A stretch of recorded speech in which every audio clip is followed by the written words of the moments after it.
بەخەمی تۆ من جوانم ئەی وڵات،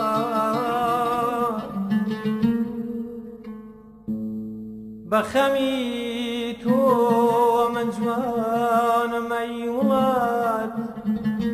ئەوە چارە نووسمەوە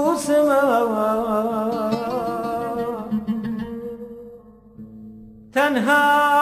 شاخ و شەهید و نانواود،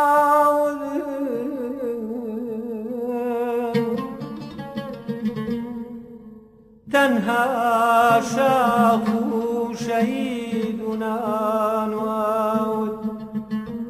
هەر ڕەش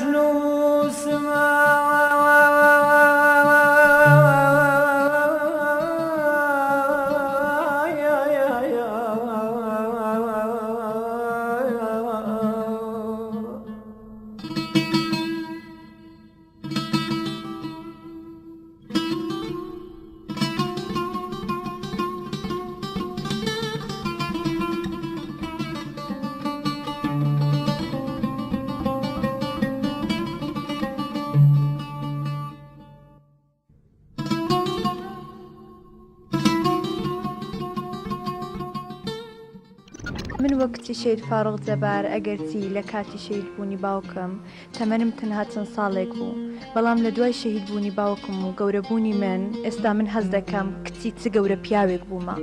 ئەو لە پێناو خاک و ماڵ و سەروەری و کوردستان گیانی خۆی بەخشیوە، بۆیە ئەگەرچی من بەبێ باوکی گەورە بوومە، بەڵام هێندە سەربەرزم کاتێک دێرێک یان وشەیەک لەسەر قارەمانیەتی باوکم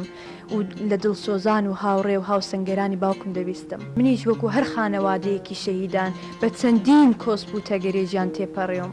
بەڵام هیچ کات لە ڕێبازی و کوردایەتی و یەکێتیاتی باوکم لام نەدا و دڵسۆزانە پابەندی تەواوی ئەو ڕێگایە دەبم کە باوکم و گیانی لە پێناو بەخشی.